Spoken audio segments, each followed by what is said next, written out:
what I will talk about is the organizational phase of growth. So it's not, don't expect like a big spiritual talk of something. It's the organizational phase of growth. I could talk about spiritual growth. I could talk about a lot of other growth topic, but it's not what I'm going to talk about. I'm going to talk about organizational phase of growth and the challenges for the church to break through growth phases. Because many churches stop growing.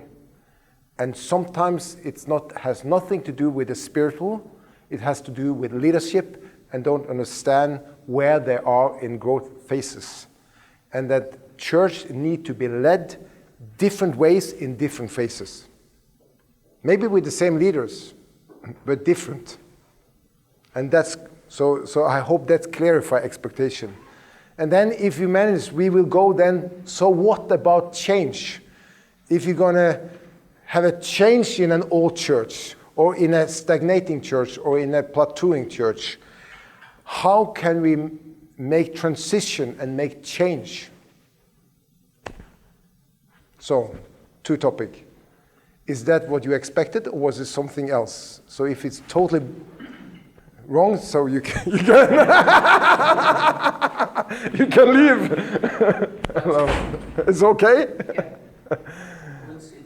We'll see. Give you a second chance. Yeah, give you a second chance. I'm Oivind Augland. I'm coming from Norway.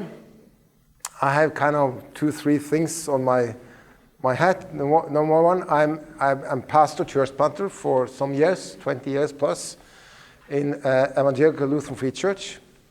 I'm leading church planting in my denomination.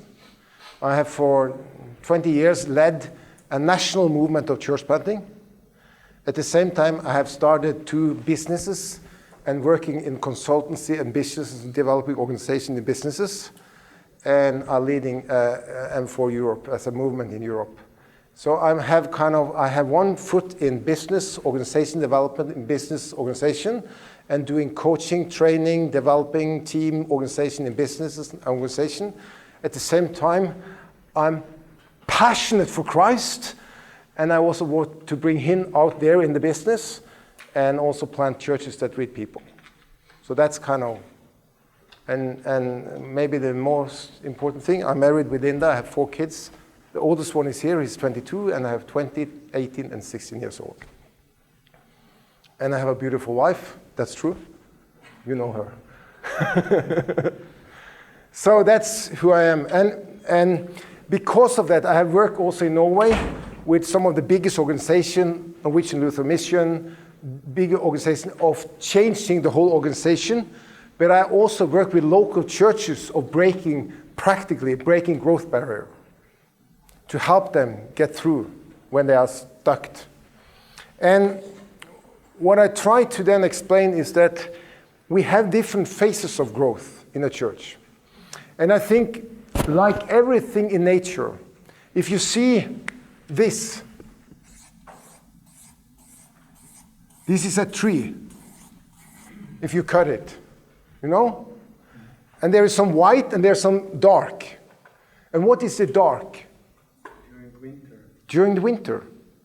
And every growth goes through pain to come to the next level.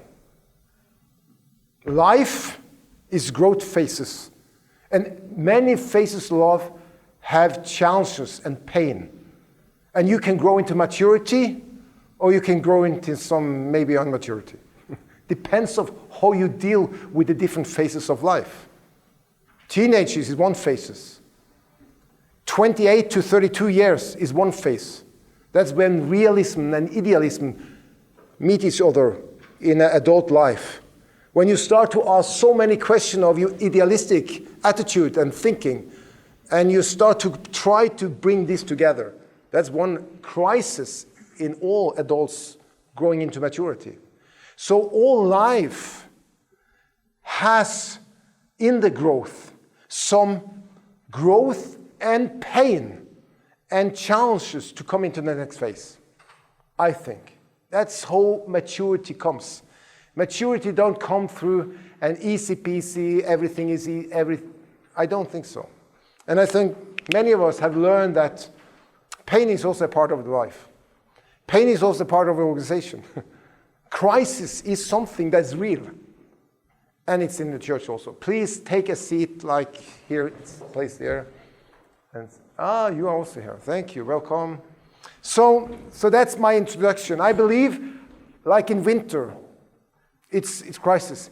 Another thing that I believe is that everything in the God-created nature has structure.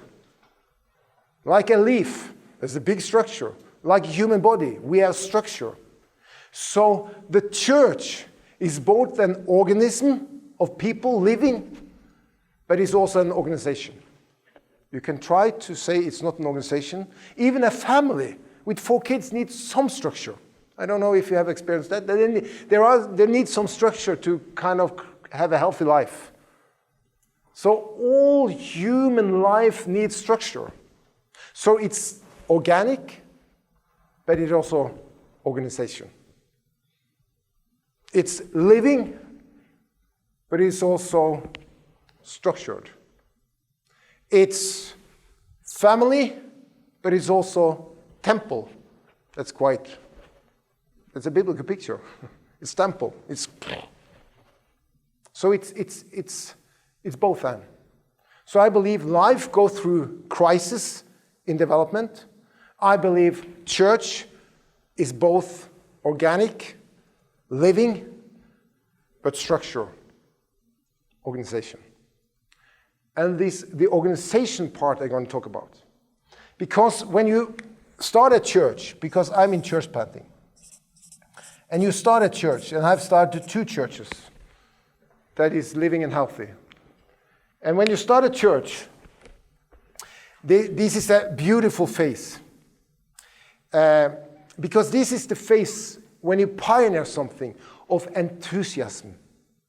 You know, have someone who pioneers something new? You have. It's enthusiasm. It's joy. It's we. It's family. This is every pioneer phase. Has this, I started 2 businesses. It's the same. It's pioneer phase. It's direction. It's vision.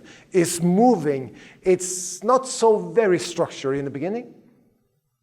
If you have been in a pioneer phase, it's not so very structured. You remember the first, when you started, not very structured. So this is a part of it. It's faith, it's optimism, it's energy, it's vision and identification to the vision. That's a part of the pioneer phase. And in this phase of pioneering, it's so important that you clarify vision and you live culture, the values. You live the values, you live culture. Because values is how we live or practices of life, how we live together. So in this phase of pioneering, what happening, you model culture, the values, what you want to be within that, the DNA. You clarify vision, you know where you're going. You multiply people in our church, discipleship, winning new people, you disciple people, you grow, you maybe grow through groups, so you're 1 group, 2 groups, 3 groups, 4 groups, 5 groups, and you grow. And in that growth, leadership potential are kind of recognized. And therefore, when we plant churches, it's so important not put your hands on people too early. Because you don't know. It's tested in the first phase, in the pioneering phase. It's always. So wait to put your hands and put leaders into permanent leadership. Because it's tested to the pioneer phase. And in a context, it's different how many you are. But when you grow in this pioneer phase, you come to a phase where you suddenly hit a ceiling. There's something happening. There's something happening. Some of the good things start to get to bad things. Some of what's that people just give in everything, they start to question why don't they give in so much. It's coming something, and people start to complain. People start to complain. If you have been through the pioneer phase, you know what I'm talking about. Because they ask the question, is it a place for me here? Do I decide anything? Is I a part of it? And in a Northern European context, you grow, this could, depends on the culture, but it could be from 50 to 150 people. I will always say when you pioneer something, keep the pioneer phase as long as possible, because there is a momentum in that. Don't do too much. Often you do all too much. Get focused. Keep on something, do it well, and keep the pioneer phase as long as possible. But then you hit a ceiling, and it's the same ceiling in Acts 6. I wonder, is it possible that even these spirit-filled first Christians start to complain? They were filled by the Spirit. Why did they complain? They should be nice and lovely, but they complained. They argued, complained. You remember Acts 6? Because they hit a ceiling where the unstructured pioneer phase, it's not so relevant and helpful anymore. So you hit the ceiling when people start to ask questions about, is it a place for me here? Am I involved? Is this helpful? Where do I fit? Who takes this decision? What is really happening? Is the information coming out to everybody? No, I didn't know about this. Well, we haven't no so structure for information, so we don't know if everybody knows, so it's just how it is. But you hit that ceiling in the pioneer phase, and then you go out to a new phase. It's the structural phase. So here is pioneering, is we. It's identification to the vision. It's modeling the values. It's growing, growing, growing. And then suddenly hit the ceiling. And you need to structure. Some church plant, in our context, especially the church planter, they don't like complaining. So what they do? They see the people who complain as enemies. And they start to get against them. So they kick out 30 people, and then they replant again, for it's so much more fun to be in the pioneer phase. Because as leader, either they are insecure, and they don't understand a new phase is coming. It's a pain, but we need to move further on if we're going to grow further on. And we have many planting churches that the leaders, the church planters, don't understand what really happened around him. And it takes that a spiritual attack. And he puts some spiritual words on it. It's not spiritual at all. It's just chaos. And there's time for some order, some structure, if you're going to grow further on.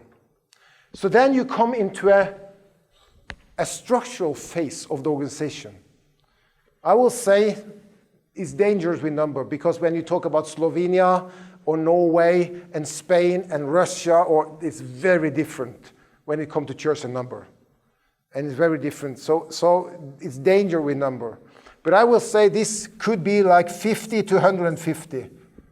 And this could be like 100 to 200, to 200, 250 people.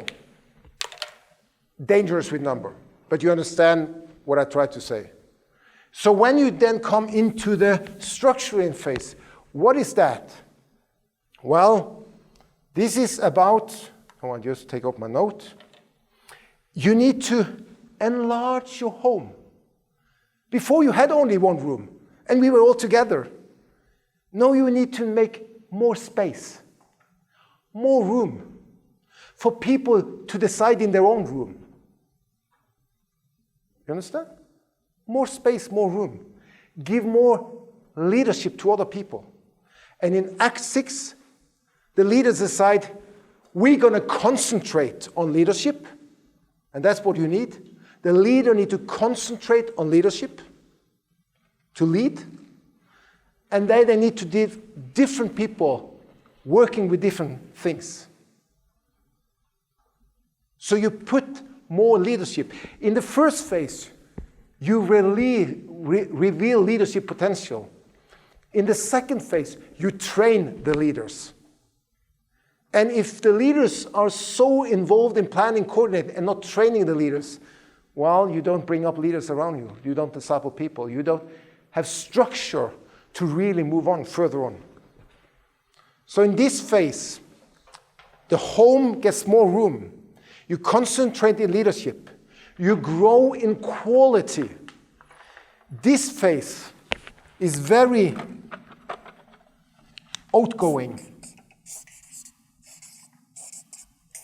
This is a little more inward. A little bit. You're still growing, but you concentrate in. The leadership had to concentrate in Acts. You delegate, you involve, you clarify structure, who's involved, and you enlarge the ownership to the vision. Because it's so, when you grow, it's so easy that the people will say, they own the vision. They are the people. But now you need to enlarge the ownership. So it's not like 30 people who owns the vision. It's 100 people who say, we are moving here. You take people along with you. Pastoring is shepherding. And as shepherd, what does he do? He takes the sheep along on the journey. It's not static at all. So you start to take the people along with you and walk with you, and you train leaders, and you create a structure that is healthy and people can grow in, and you delegate. I know in some culture this is difficult because there has to be trust. If there's no trust among leaders, it's very difficult. But I think trust is a very biblical term, that we need to trust each other and entrust people into leadership. And we need to have things that we can correct and help each other to grow. We train leader. We train leadership competence. We bring them into Jesus and let them bring their giftings into the church and into the organization. And we train board. And we enlarge the vision. And we secure that the value system in the structure remain. Very often you lose track when you go into the structure phase. You lose a little bit of the vision because you don't enlarge the vision so it's owned together. And you lose your culture because you don't guard your culture that you build on.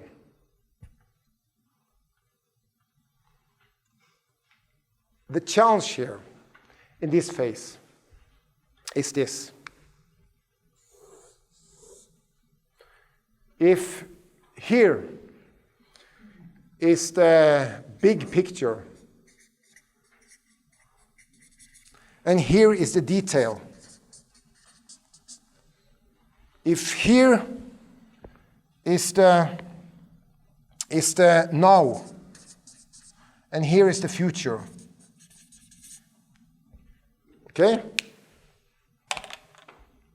So here is the detail, and now here is the big picture, and here's the future. What's now and what's detail? That's called administration.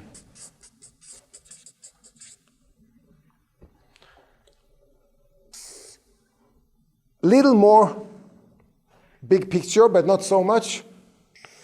And not really to the future, but a little closer. It's called management.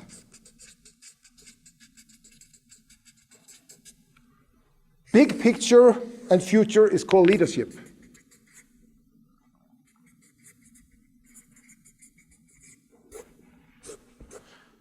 The question is, in the pioneer phase, I'm planting 2 churches. I did everything in the beginning because we were 10 people. I administrate, I manage, I plan, I coordinate, I did everything. And I gave vision.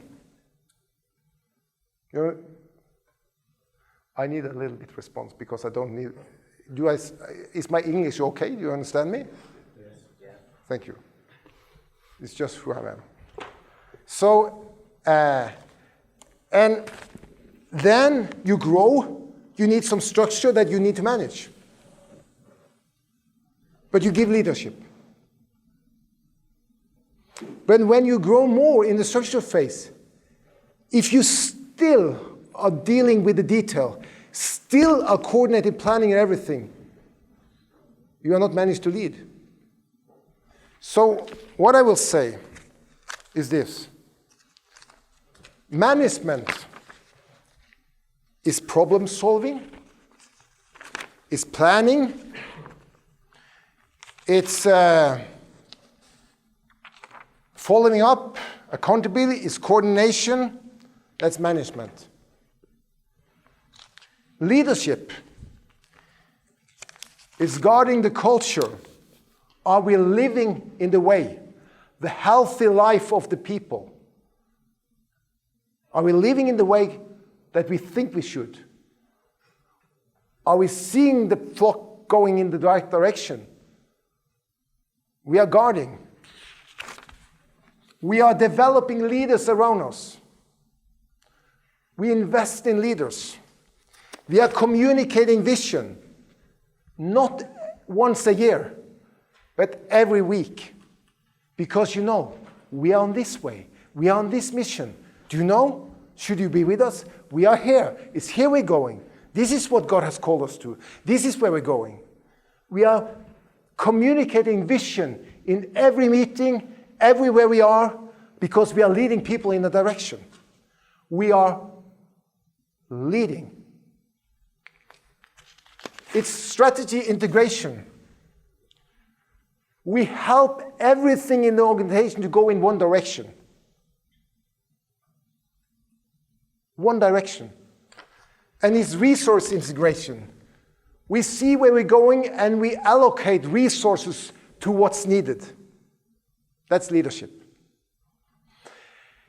Most of the churches are not led, only pastored.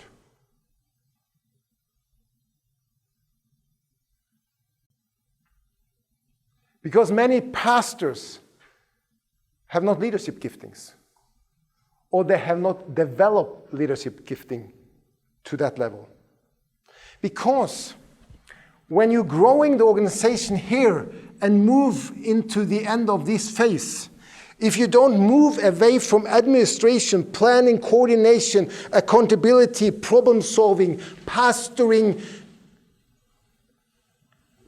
counseling, you cannot manage to lead. You need to train leaders who do counseling. You train leaders who plan. You train leaders who coordinate. You get up leadership who do this so you can concentrate on leading. And the most churches stop growing by 100, 150, 200 because it's not very spiritual, because lack of leadership. Simple. Lack of leadership. And not understanding that they have to change the way they lead when the church is growing. They can't lead the pioneer phase and the structure phase and the next phase in the same way. They can't. They need to understand when an organization grows, you need to lead in a different way. Not change leadership, but get an understanding of what the situation demands to take it further in the next step of leading an organization. So I think some of the challenge here in this phase is this, that people, I don't know if you pastor, because when I'm asked many pastors, they will say, well, I use 80% of my time here. And so when did you give the vision for the church last time. I think it was when we had the yearly meeting. And I say, so what can they follow? Where do they go? Who tell them? Well, if you are not moving from here to the big picture, more in the future, it's difficult to lead. Sorry, it's difficult to lead. Because now you start to lead not hands-on, but through the people. You allocate resources. You paint the picture of the future. And if no one paint an alternative picture of the future, that's leadership. The people around you will just repeat what there's today. If you don't paint an alternative picture of the future, the people will just repeat what they do today. And leadership is to paint the picture of the future. Where we're going. Where God has called us to go. We are shepherding the people to a direction, to His mission, to God's mission, for the church, and we are growing. Because when you come to the end of this phase, there's a new crisis. What happened here? It's what happened many places. Good leader, maybe the best leader, ask, is there a place for me? And they start to leave silently. They just disappear. Because they ask, are we really doing what we should do? Because here, you structure yourself. And the people with a pioneer spirit and leadership spirit within you of potential, they don't like structure too much. They like to move further on. They like to say, can I do something? I don't need all the instruction. I can just do it. And many of them, because they use structure sometimes and don't understand that it's time for releasing people into pioneer, into multiplication, into new work. And if you don't understand there's a new phase of releasing, you lose the best leaders. They just disappeared. They withdraw. Someone make a fight, other just disappear. Because now they feel, I need more room. I need more freedom. I need more place. I want to do something new. Now we have structure here for a long time. Are we really reaching out to people? Are we really doing what we should do? And this question coming up, it's a time for releasing people. Give space and freedom and pioneer new things. And then you go to the next growth phase. And very few churches come to that phase. Very few. Multiply new churches. Multiply another service, or third service, or fourth service. Or multiplying new works, new ministry. Multiply the pioneer spirit in the organization again. Very few come to that place. Sorry. And why? A lack of leaders here who get away from the management side and go into the leadership side and take leadership and give vision, guard value, release people. And if you not have a clear vision here, when you release people here, you go into division.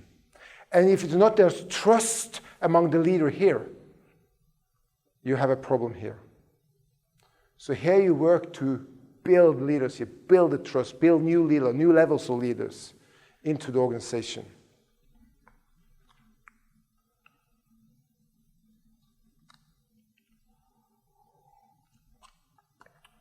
So here, It's not only delegate things. You give mandate to people. You release people with mandate. Say, we believe in you. You can do it. You can plan something new. You can start a new service. Yes, you can really reach the young people. We release you. We give you mandate. We keep you accountable, but we give you space and freedom to pioneer something new. It's beautiful to see churches who just take first phase, second phase, and then you come to a new. And sometimes, as you come to that, it could be growth quite quick when you release the new pioneer spirit within the organization. Quite quick. And you give freedom, and there is a new enthusiasm, commitment, faith, optimism, creativity. And when you have the values and vision in place, you go further as one in unity. You are still a leadership that concentrates, but you are not working so much at all here. You are working to give space to people. I call it a visionary space that people can run within. They run. And when you give your heart to them, you get the heart back. It could be that someone of these say, well, goodbye, we leave. Let them leave. Don't be threatened. Let them go. Bless them. Continue with what you're doing. Give vision. Move on with the people where God have called you to lead. I'm doing like this. Oh, sorry. I should do it like this. Leadership, for me, biblical, is 2 Timothy 2:2. Find some people who are faithful, character, and what more? Able, skills. It's okay to be able. Isn't it? It's okay to be able. So it's both character and competence. So it's both and. It's not a contradiction. It's both character and competence. But when we work, it's both people and fruit or results. Go into make disciple, bear fruit, move on. So we should have some results, shouldn't we? There should be something out of the ministry. If there's zero ministries, no one gets saved, no one discipled, no one. If there's zeroing, there's a question, what are we doing? It's a hard question, but painful question, but we should ask that question. So therefore, when we talk about leadership, I say, well, character and people has all about social responsibility. Social responsibility, that's that I'm a leader. I have the responsibility to build trust to the people around me. I have responsibility to really work so there's no tension and conflict. Well, there be tension, but not conflict, so I deal with them. I have responsibility to give respect to the others around me, so they feel lifted up, not pushed down. That's social. I have a social responsibility for myself in meeting with the surrounding. But then there is also not only social, but personal responsibility.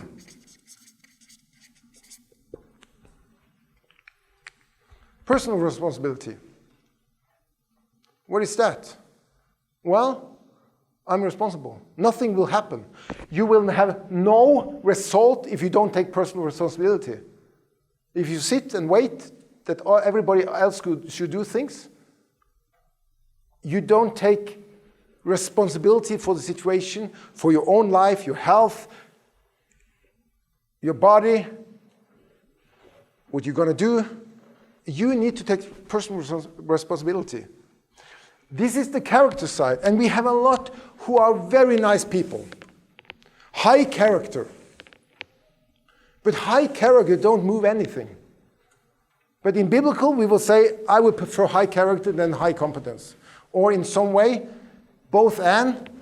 But when you, in biblical terms, we are looking for character. Because competence can be added. But character is more difficult to change. So when you take social responsibility, you gain trust with the people around you. When you then have personal responsibility, you gain respect. Because you have many who have trust, but they're not really respected. Because there's something of the person, there's something they're saying, and their life is showing something else. What they say and what they do is not really matching.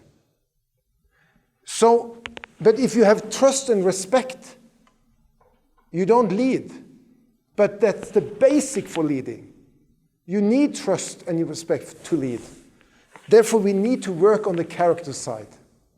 But then we need to have competence, leadership competence.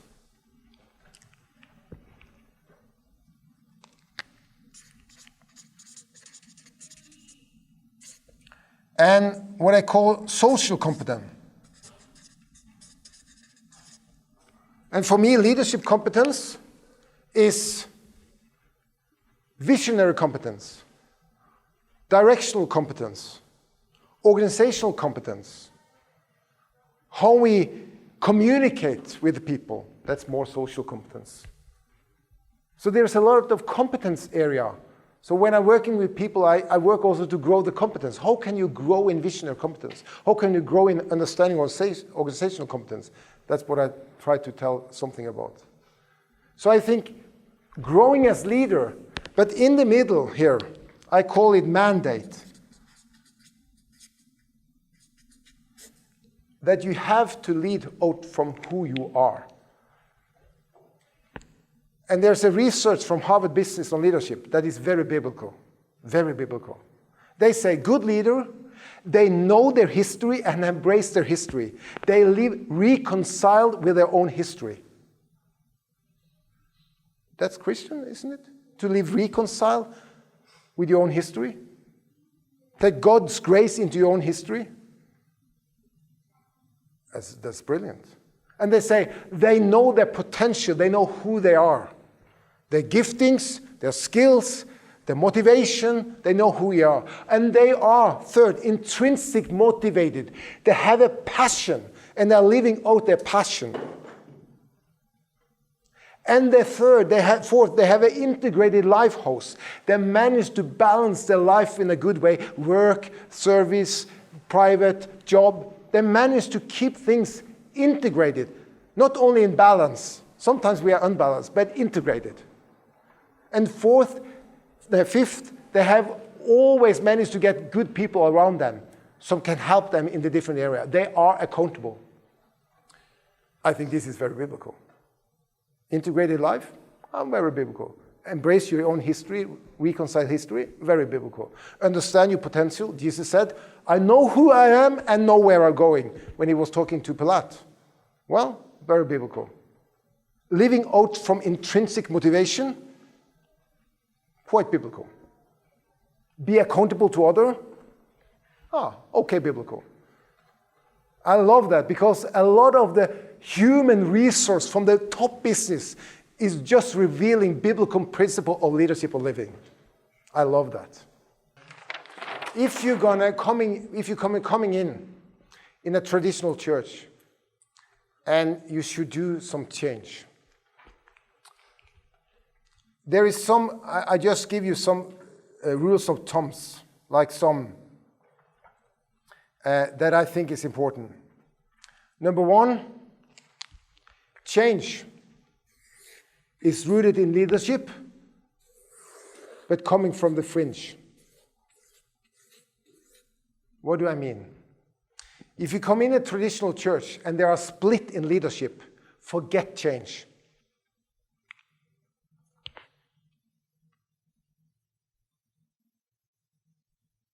there has to be unity in leadership if you're going to change anything. If there's no unity in leadership, I will never go into a church and do anything. Because God blessed the principle of unity. How lovely it is when brothers join together in unity. If there's no unity in leadership, forget it. Don't try to change anything. Try to build unity. First, build unity. Work together. Get to know each other. Understand each other. Work together to find a place of unity. And then, if you're going to change, there is a formula for change. That is this.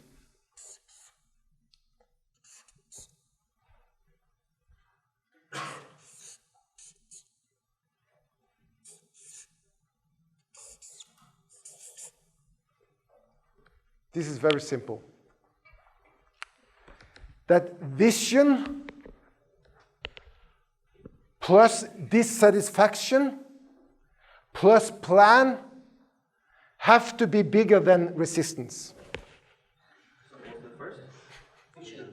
Vision plus dissatisfaction plus plan have to be bigger than resistance.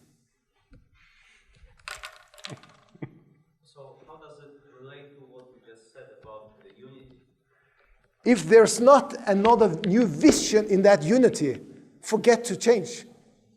But with this resistance, in the church. That's in the church body. Okay, the leadership. So, not if there are resistance in leadership. Forget it. Okay. Forget it. Unity in leadership. But if that leadership don't manage to paint another picture of the future, vision, forget it. Because if you're going to change, you need to start to paint an alternative picture of future where you want people to go. And if there's no visionary power in the leadership to paint an alternative picture, why try to change? If you can't tell people where we're going, don't try to change. And if there is not like a deep dissatisfaction, like a prayer, like a need, like a passion, like we can't be like we are not reaching people, we are not doing what God has called us to do. If there's not a deep dissatisfaction, forget it. Because it's that dissatisfaction, that's passion to see something else that will keep you through. And there has to be a plan. 2 years. Within these 2 years, this is the picture we see. And we're looking forward to that. And we have a plan for change. The cost of change is discipline. You have to focus and stay with it. The picture you see. It's discipline. And it's a lot of time. And it's fear. Always in change process, fear's coming up in leadership. Because will we come through? Will it happen? And then it's faith that keeps us going. Because we believe in, we have seen, we know, God spoke, we're gonna do it, we will be there. It's faith and hope and love. Then we have all three. That gives direction. If there's no faith of an alternative future, don't try to change. You will just disappoint people around. There needs to be something within. And then you will need to deal with your fear and your insecurity. You lose some of the safe thing that's there.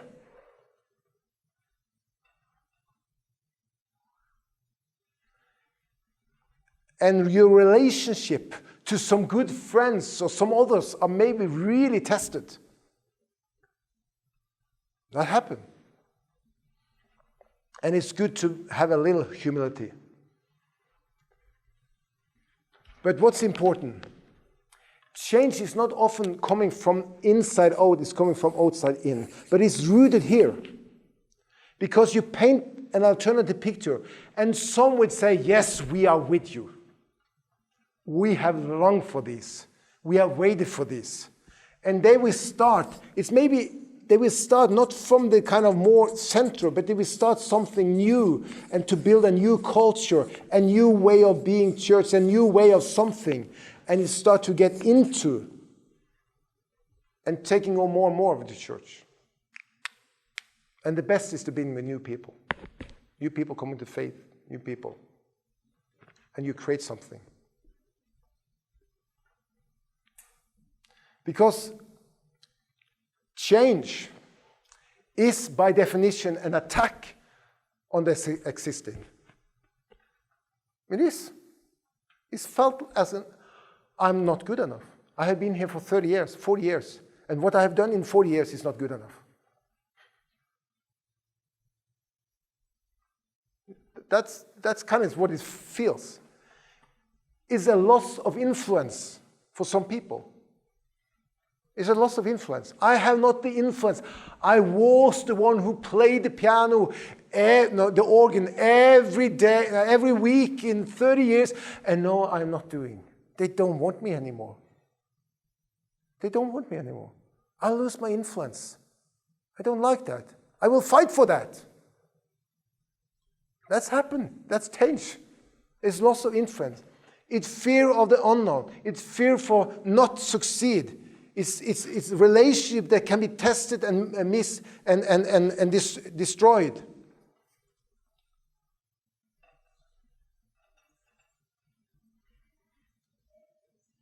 And for many you will meet is, why should we change? Is this a time? Is it the right time? We have some bad experience. The last pastor came, he didn't also try this, but he didn't succeed. There are so many emotional things involved in change process that you need to be aware of. You need to be aware of. And you need to speak with highly respect of what have been. That's important. Don't speak negative. Just bless and honor and speak with respect. But because of the VDP, we can't stand where we are. We need to go into another land. We need to move on to another place. We see there is a promised land. It will be desert for not 40 years, but maybe 2 years. But because we see the promised land, we will stay through the desert of change. We will come across. We will endure. Because we have a vision. And we have a dissatisfaction. And we even have a plan to do it. And I could talk more about how to do it. And the best is to be in a church and help them to go through it. And we need people who can help churches to go through change processes, to move into a new season.